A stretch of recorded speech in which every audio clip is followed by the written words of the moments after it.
Now it says recording started. All right. Hi, Britt. Hi. What are you doing? Hanging out with you. Yay! You gonna do my podcast with me today? Yes. I'm excited. Because our darling Levi is unavailable. Which makes me so sad. But I'm happy to be a guest. I know, but that's okay because you're playing today, playing the role of Levi. I am. I hope I can fill those shoes. I think you can. I know you can. I'll try. All right, so we're gonna get this podcast started. All right. Ooh. Here we go.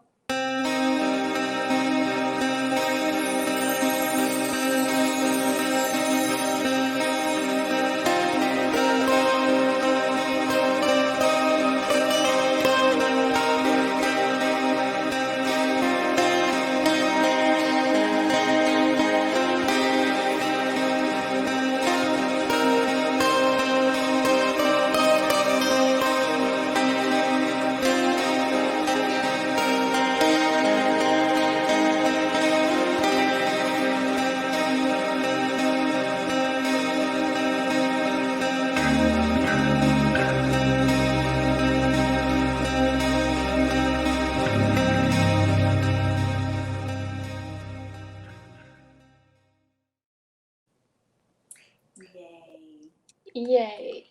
Hello, everyone. I know it's been a while. I am your hostess with the mostess and a little bit of cold coffee in my cup today. It's lavender honey. But I am Virginia Clem Poe. My regular co-host, our sweet darling Levi Leland, is kind of preoccupied at the moment with real life stuff.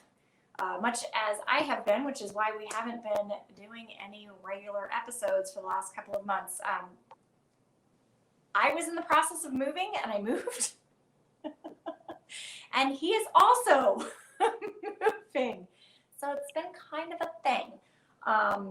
So he'll be back with us occasionally on and off, but I'm going to be doing a thing, a little not unconventional, but just a little different, where I'm going to have guest hosts with me. And this particular week is someone who actually is quite near and dear to my heart. Part of the old guard at the Poe House. Part of our crew with myself and Levi. This is Britt. Hi. It's been a while. Yes, it has. But that's okay. Yes, it is okay. We're here to talk about Edgar and how he influenced music, and I'm excited because we all know how much of a music fiend I am. And that's all we're going to say about that. So before we jump into this episode, we're going to be talking about music influenced by Eddie. Just real quick, touching on some upcoming events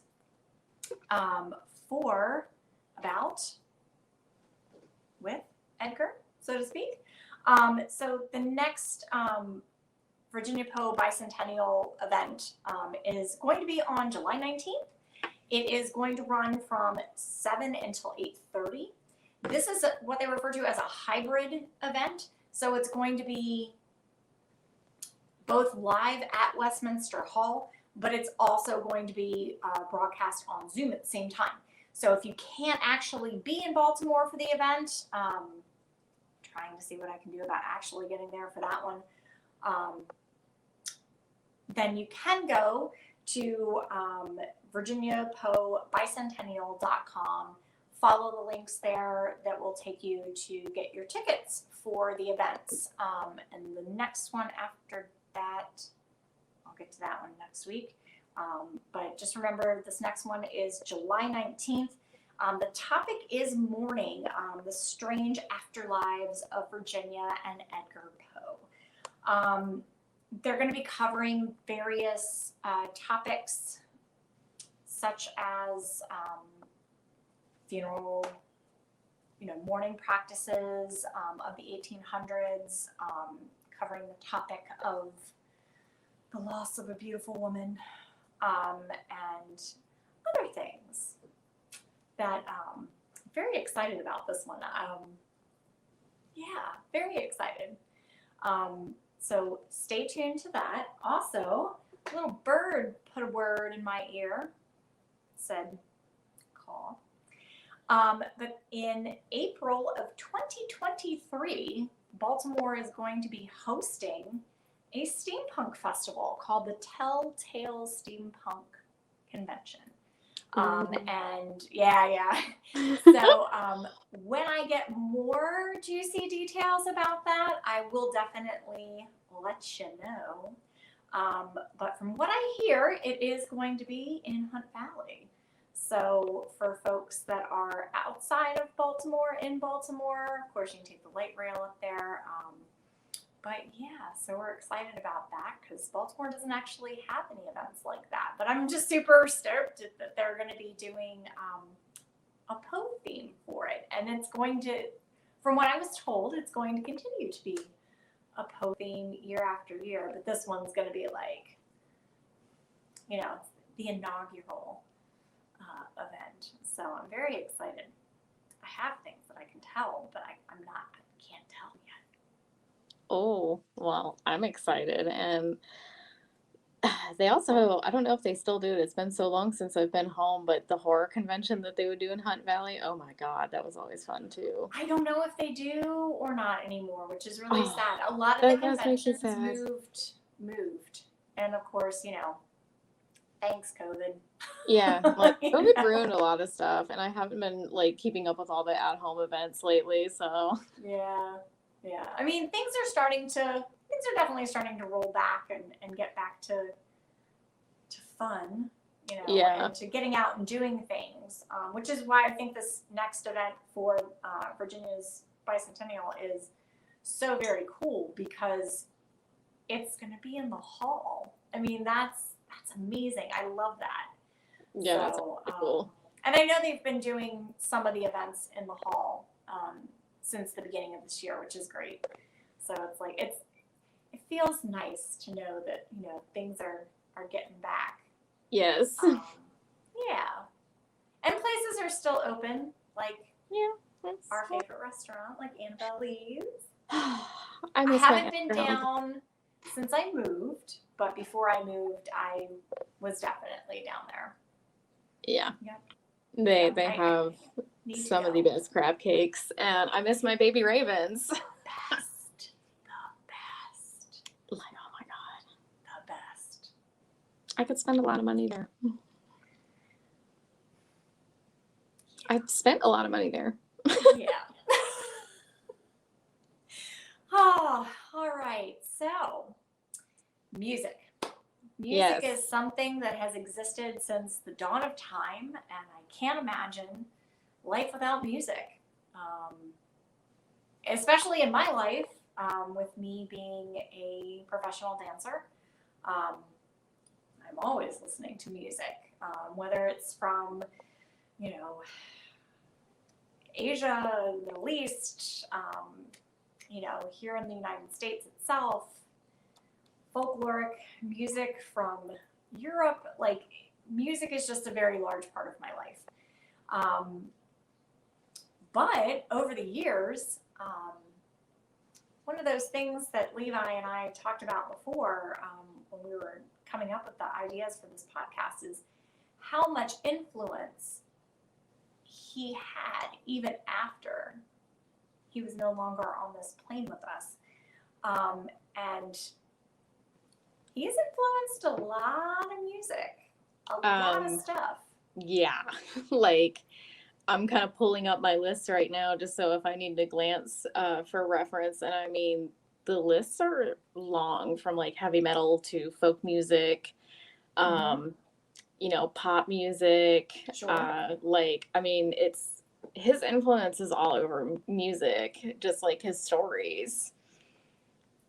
Yeah. I mean, so of course, probably a lot of people, and I can't say that everyone does know this, but a lot of people do know about, of course, we were talking about this before, Stevie Nicks and her cover of Annabelle Lee, which is amazing. I was talking to someone and they totally had forgotten that she had even done that. And I'm like, check, please. You know, I'm like, wait, how did you forget that? Because it's a really fantastic interpretation of it. Yeah.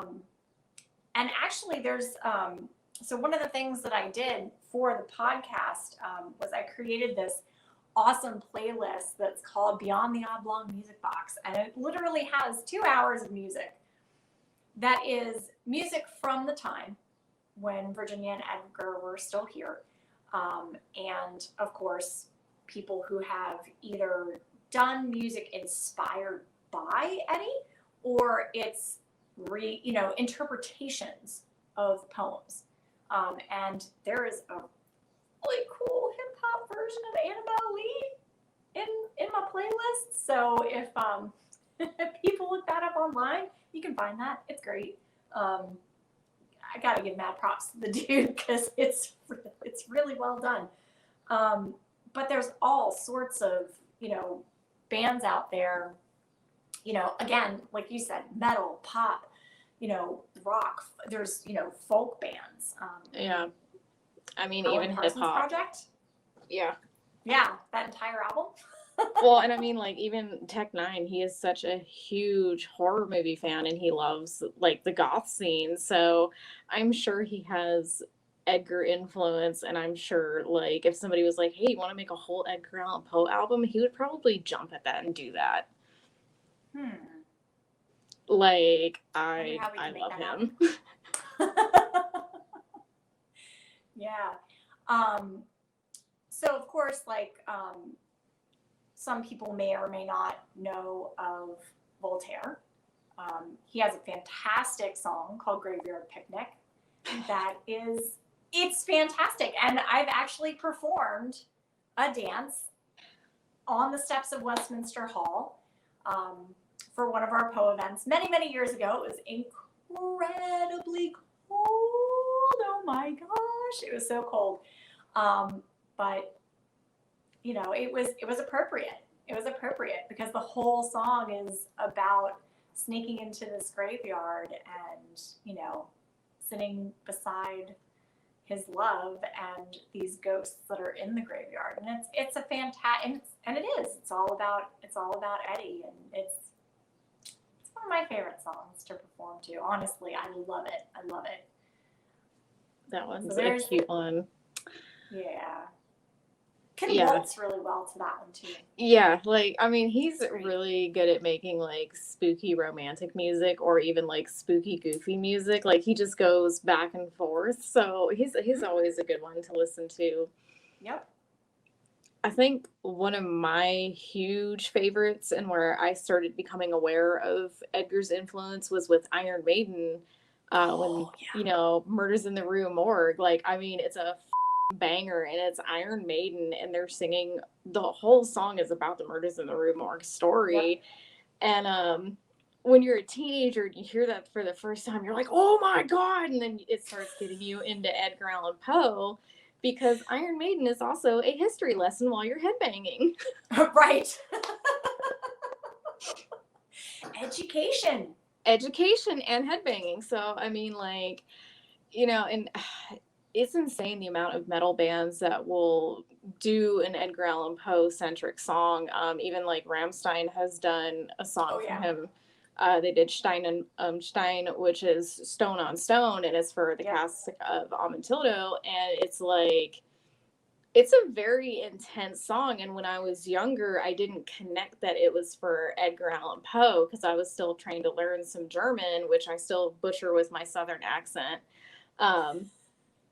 But as I got older and realized, oh my God, this is a nod for Edgar, it's really cool to see how he inspires musicians because Till is, I think, one of the most beautiful poet writers out there. And for him to be like giving a love note to Edgar is really cool to hear because Till doesn't half-ass his music at all. There's always purpose in his music. So it's always cool to see, like, a year or two later where you go, oh, that song's about Edgar, or that song's about this. So it's like, it's really cool when the light bulbs click. Yeah. I think for me, the light bulb moment, because so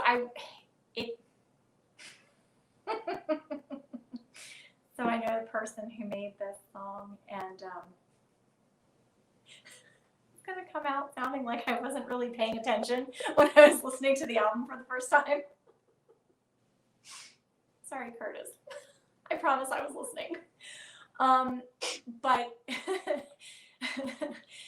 Creature Feature, they very blatantly have a song that is called Buried Alive. And it is about, like when you're, I was driving 495, okay? 495. I'm just going to preface this. I was navigating 495. For those of you who are from our area of the world, 495 is also the beltway that goes around Washington, D.C., and it is hell on earth. I don't miss it. I really don't. Yeah. I mean, I still have to drive down there, and I try to take other routes so I don't have to get on 495. I don't blame you. Sometimes it's impossible to not be on the beltway, and it sucks. Yeah. In any case, I was on the beltway when I was listening to this album for the first time, and like really listening to it, and I was just like, City in the Sea. What? Wait a minute.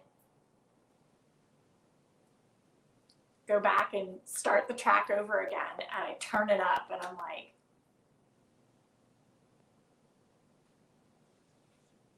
oh, this is so cool. Like I was just blown away. And it's filled with little references that if you truly are not paying attention to it, you would not know that it's, I mean, I think the references are incredibly blatant, but if you're not familiar with Edgar, you may not know that that's what they're singing about right away. Yeah. Well, and so. Edgar's influence is kind of at the point where it's almost secondhand, for lack of a better term. There are people that they don't realize that this is Edgar Allan Poe, but it's like, I mean, he's influenced literature, music, movies for, decades now. So I don't want to say it gets watered down, but not everybody realizes it's Poe. And even me and you, like avid Poe readers, sometimes it's like, oh. And that's like, I mean, he is, to me, a lot of the father of modern horror. He's the father of modern detective novels. Mm-hmm. Like, I mean, he's daddy for everything. Yeah, pretty much. Pretty much. Yeah. Other music.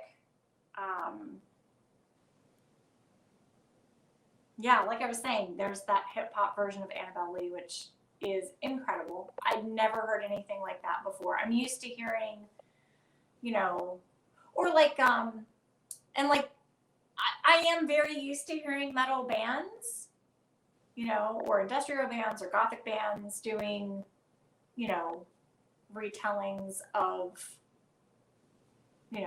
Poe stories or Poe poems. But that hip hop version of Annabelle Lee, I've never heard anything like that before. And I was just like, because to me, that could open up an entire, that could open up a whole new, audience for Edgar, where people go back and maybe read old stories and be like, oh, this is creepy, and they may like it. They may like it. Yeah, and I mean, it does, I don't want to listen to metal 24/7. It does get old after a while. I like to listen to everything, and that's why I was kind of the odd one out with a lot of, my goth and punk friends growing up, because I wanted to listen to everything. And I was even trying to look up earlier and do a little bit more research to see if Screaming Jay Hawkins had done anything Poe-centric, and it looks like he has. And I mean, he is influenced by Poe, and I mean, he is truly the grandfather of goth, and I hate how much he is overlooked. Yeah, it is it is a an atrocity. It is very much an atrocity, and like we need more on Screamin' Jay Hawkins, and I want more on Robert Johnson because he could even be considered a granddaddy of goth, and I mean he's to me the godfather of blues and everything. So Sure. I mean I adore Robert Johnson's music. So it's like even if it's not like Edgar Allan Poe centric, it's sometimes I want to put Hellhounds on My Trail on and start reading some Edgar Allan Poe because it's the perfect kind of music for that atmosphere. Yeah. It's just And kind of it's like it's very symbiotic. yes, and it's an absolute crime the lack of awareness in the alternative scene on how important those two men are for, you know, everything spooky and music. And it's like I think Edgar would have definitely loved to hear their music too. Yeah, yeah.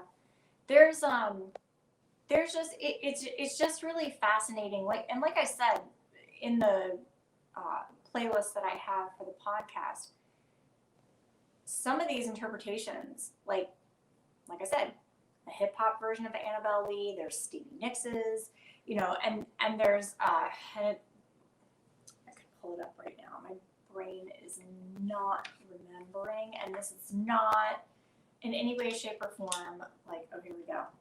Librarian time, Britt. I'm so old I can't remember things, so I have to look things up too. Here we go. Librarian time with the classes. So there is a version of where did it go? Where did it go? Oh yes. So the hip hop version of Annabelle Lee is by ya boy AT. So ya boy AT, if you happen to be hearing this, kudos. Seriously, hardcore clap. I need to check that out. Unbelievable. Well, I mean, there's even operas that Poe influenced in the 1800s, and like, Yeah. you know, I'll go so far as to say the music in the black and white Phantom of the Opera that Lon Chaney was in, you know, he's coming down the stairs as a mask of Red Death and all that music that's playing in the background. It's perfection. Yep. Not everything has to be lyrically to Poe, but to me, if it fits, like if I'm reading it or if it's a movie scene and it's just perfect, you can tell that he's influencing these composers like, oh, I need to make it as spooky as possible. Mm-hmm. And it's funny because like some of the interpretations of the music that I'm hearing as I've been listening to my playlist for the podcast, just so I could remember like the different sounds, and some of them like with Stevie's version of Annabelle Lee, it's very upbeat. It's not like that dark, spooky, like, you know, things like that. And I will say, you know, you've got this beautiful blend of, you know, people that do the dark, creepy, horror influenced sounding music, but then you've also got this like beautiful, like lighter side, if that makes any sense. No, it does, because like if you read pretty much all of Poe's works, not everything was super dark and spooky. Like, sure.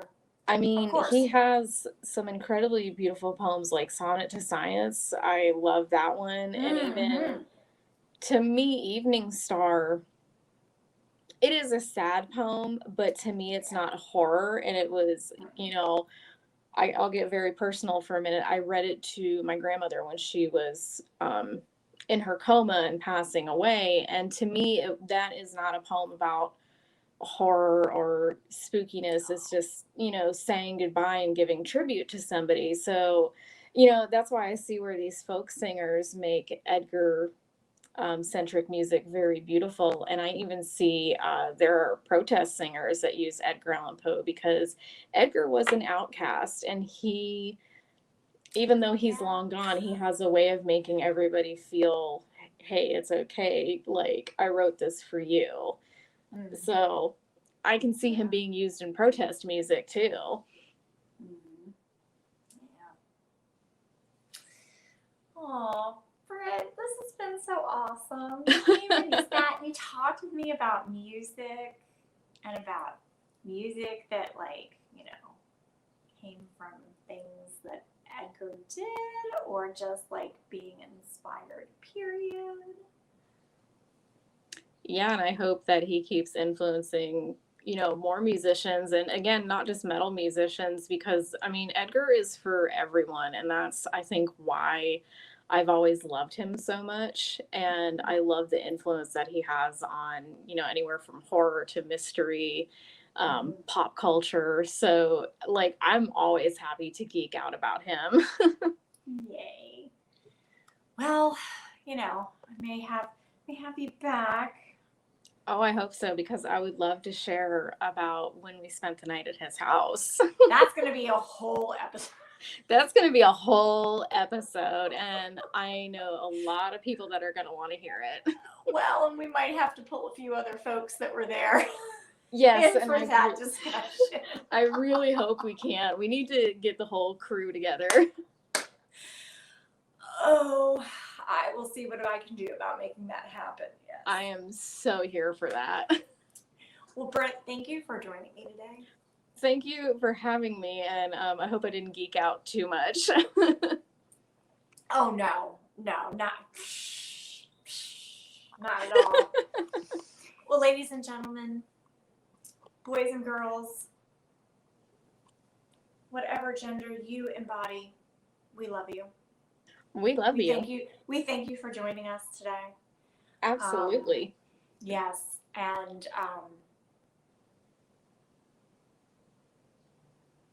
we'll be back next week. Well, I'll be back next week.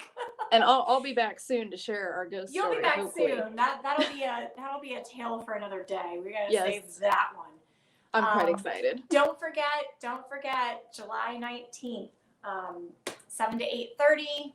If you're in Baltimore, head on over to the Westminster Hall for their morning program, which is going to be the 7th in their series for the Virginia Clem Poe Bicentennial.